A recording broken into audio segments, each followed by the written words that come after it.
Dude, the announcer Minigame. for Super Mario Party Jamboree is probably bad as fuck. I wanna fuck that pussy. Anyways, I consume media because I really feel for the characters. And with this video of Bowser farting on a Koopa, I just really feel bad for the Koopa Troopa. Like, it got so bad with Bowser's fart that he had to tuck away in his shell, so that really sucks. Anyways, let's actually talk about Super Mario Party Jamboree.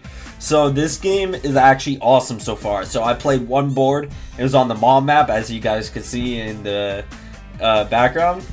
And it was a lot of fun. And spoiler alert, I won.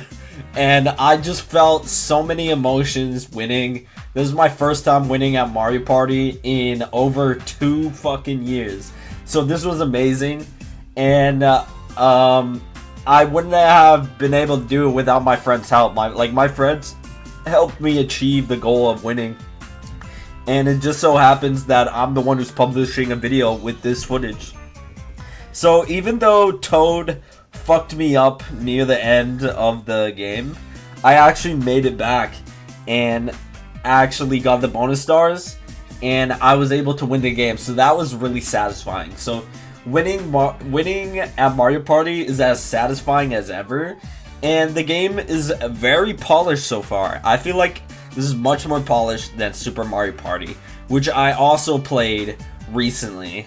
So now that Super Mario Party Jamboree is officially out, I'll give my first impressions on it. So let's start with the mini games. So I wasn't exactly wowed by the mini games. Like, honestly, I wasn't too impressed because I was expecting mini games like the absolute grails that the motion control mini games are in Super Mario Party 1. So in that game, you have a few mini games like you sear a steak perfectly on all like sides, and that was my favorite mini game. It just felt so satisfying using the motion controls and feeling the vibration of the Joy-Con controller. I just thought that was a really satisfying mini game, even if I didn't win. The mini game's good even if you didn't win, you had fun.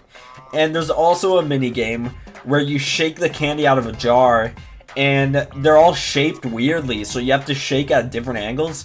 And I thought those mini games were amazing. Those are the best mini games. Those are the highlights of the entire Super Mario Party game in its entirety. That's the highlight of that game entirely. There's not much to say about that game. It's honestly pretty mid. It's kind of like a 6 out of 10 if I'm being honest. But this game is like an 8 out of 10. Like, this is much better. This is like way beyond Super Mario Party 1. So Jamboree did an excellent job with the minigames, but I personally was looking for something else, and they didn't provide me with that, sadly. But the board was pretty fun. I really like the mall aesthetic of this board that I played on. I thought it was really cool. And there's like 3 levels to the mall, so it's a pretty big board if you're counting all the spaces that you can land on. It's a pretty big board, and I think this game is just so much better than the original Super Mario Party.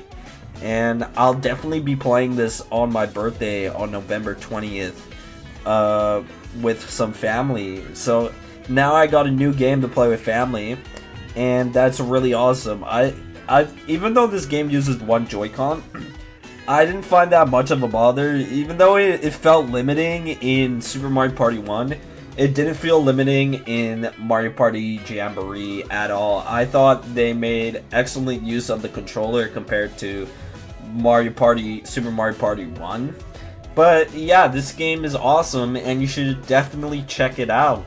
And I'm probably hyping it up too much because obviously I won. But like, that win was satisfying as fuck. You guys gotta at least understand if I'm a little biased here.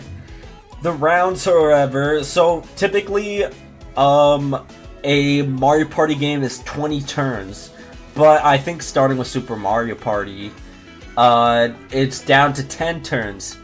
And boy, are these 10 turns a total slog. Like, I'm not saying, like, the game is boring or anything. It's just these 10 turns are long as fuck compared to other Mario Party games like Mario Party Superstars, which has 20 turns, and it's about the same length at 20 turns. So this game of Mario Party Jamboree took like an hour and like 17 minutes, and man, the pacing is really slow with the game. That's my like biggest gripe with it, but it's not that big of a deal because there's actually an option to choose a fast mode in the game. So next time I play this game, hopefully the creator of the session chooses fast mode, and I could tell you guys what it's like, because this this Mario Party game took a long while. Like, it felt like it took forever to get to turn 10, if I'm being honest.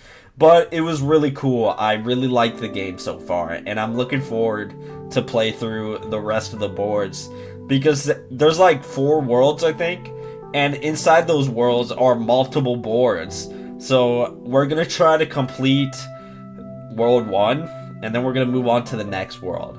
So I think that is really cool. And like, all the boards are connected, so that's really cool as well.